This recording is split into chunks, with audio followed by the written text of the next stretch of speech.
Hey guys, this is Andy with Rice or Rice. Today, I'm going to show you how to make our most popular menu item that we always bring to our public events. It's a savory Japanese pancake called Okonomiyaki, and we always have people waiting up for an hour for them. If you want to skip straight to the recipe, you can find the link to that in the description. I want to start off with something a little different from our usual videos, where we simply teach you how to make our favorite foods. I absolutely love ethnic foods, not just because they're delicious, but also because they have a lot of history behind them, and they often represent what that culture values. How food has developed over the years will follow how civilization has changed economically, socially, and technologically. These are things I usually talk about in our food tours and cooking classes, but haven't done for videos until now. I want to share with you my passion for cultural history as well as the culinary arts. To me, food is the gateway to understanding foreign cultures. It's the easiest thing to try, and once you've had that experience, you'll likely be open to learn even more. There's this one Mark Twain quote I love: "Travel is fatal to prejudice, bigotry, and narrow-mindedness." And I think food can be that first step on that journey. So let me tell you about the dish that we'll be making today. Okonomiyaki is something that most people outside of Japan aren't familiar with. Finding a restaurant that serves it, let alone specializes in it, is pretty rare. Even cities with large Asian populations like Toronto and New York will only have one or two specialty spots like this. But in Japan, it is a popular comfort food with regional variations. At restaurants that mainly serve okonomiyaki, you sit in front of a large griddle called teppan. If you've ever been to a hibachi restaurant like Benihana, where they make those flaming onion volcanoes, then you know what I mean. Fun fact, while hibachi restaurants originated in Japan, they are actually considered Western-influenced cuisine and are most popular with tourists since they serve familiar foods like fried rice and grilled steak. Early forms of okonomiyaki appeared during the 17th century. However, the modern versions were developed at the end of World War II after Japan surrendered to the Allies following the detonation of atomic bombs over Nagasaki and Hiroshima. In the aftermath of the war, food was very scarce and even rice was in short supply. The survivors had to make do with what was available to them, which included inexpensive ingredients like cabbage and onions, and the monthly rations provided to them by the US, such as flour.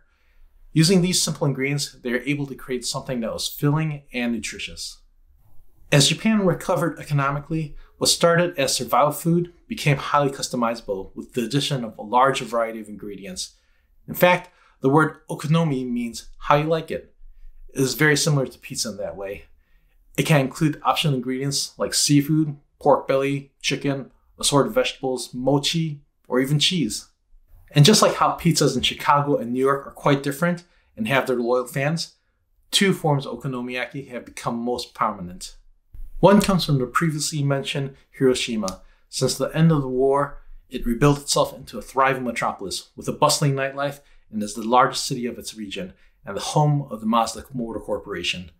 The okonomiyaki that started there became an obsession. It starts with a crepe that's layered with cabbage, yakisoba noodles, and then topped with fried egg. Okonomiyaki is so beloved there that there is a food theme park in downtown Hiroshima called Okonomiyaki Village, where they have more than 25 shops selling this local favorite. If you'd like to try making this version yourself, you can find the link to our recipe in the description. The other version that I'll be showing you how to make in this video originates from Osaka. Osaka started as a port town and even served as the capital city for a time. It's now Japan's third largest city and serves as the headquarters of corporations like Panasonic and Sharp. Osaka is on my bucket list of places to visit because it is considered to be Japan's food capital and is even called the nation's kitchen.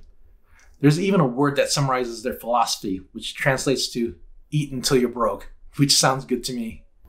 It is the home of many types of street foods, including the famous takoyaki, which are grilled octopus balls. If you're curious about those, we got you covered.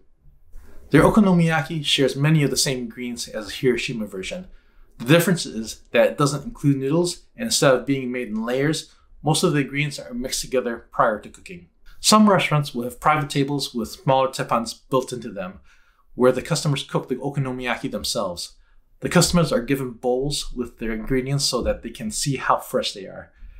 They then eat it right off the griddle, which keeps it piping hot.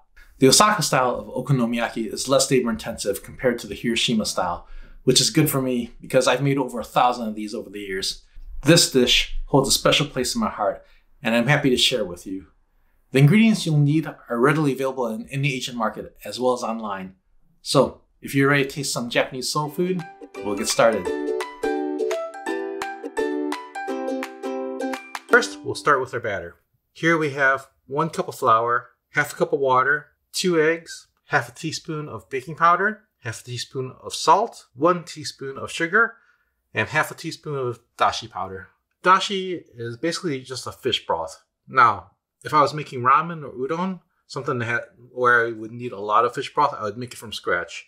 But since we're only using so little of it, I'm going with the instant version. Now, we'll combine all our ingredients into a large bowl.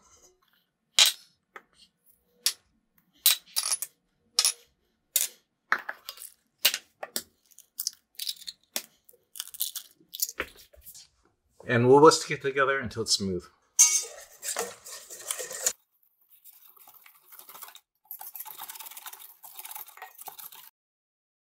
Now, I'd like to talk about the star of the show, the cabbage. Here, I am using Taiwanese cabbage. As you can see, it's quite a bit paler than your typical green cabbage. The leaves are also a little thicker. And this is my favorite type to use for okonomiyaki. The reason for that is because once it gets cooked down, it becomes super soft and just a little bit sweet. I have used regular green cabbage for okonomiyaki before, and it's okay, but I really much prefer the taste and texture of the Taiwanese cabbage. In addition, we'll also be adding 4 chopped up scallions. And for our dish today, I'll be using shrimp. We want to be sure to remove the core as well as any of these thicker stems here. We'll be chopping up our cabbage thinly because we want it to cook quickly and evenly.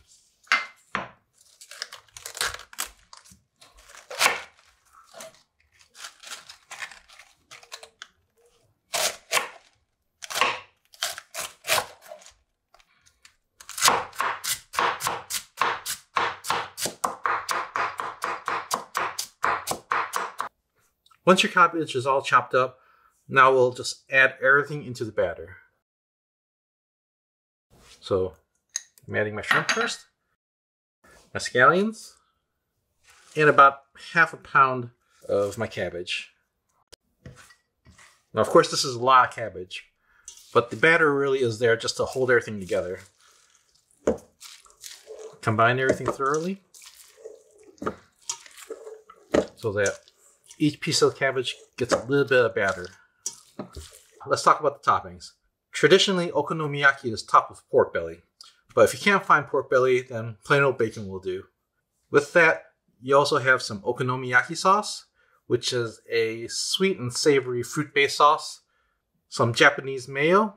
Western mayo and Japanese mayo is that Japanese mayo usually tends to have a higher percentage of egg yolk and has a more savory taste to it. Additionally, as a small nozzle on the top, which helps to create beautiful designs. Then you have your powdered seaweed and bonito flakes, which are fish flakes that have been dried, smoked, and fermented. We've preheated our pan over medium-high heat with a little bit of vegetable oil on it. Now we'll add our pancake mixture into this pan and flatten it out a little bit. Bring in some of the edges, make it look nice and pretty. Then we're going to add our pork belly.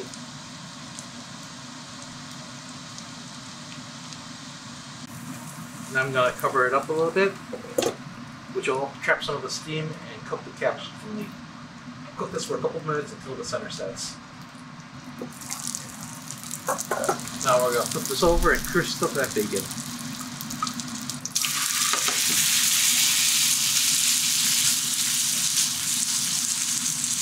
Cover up again.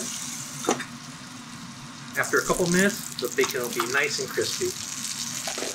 However, this side will have been a little bit steamed, so it's become soft again. So we're going to flip this over so that the bacon is on top, and we've turned down the heat a little bit, and we'll crisp up that other side again. Now we can apply our toppings. The Okonomiyaki sauce, we'll drizzle some of that on. Brush it so it's coated evenly. Now it's time for our Japanese mayo.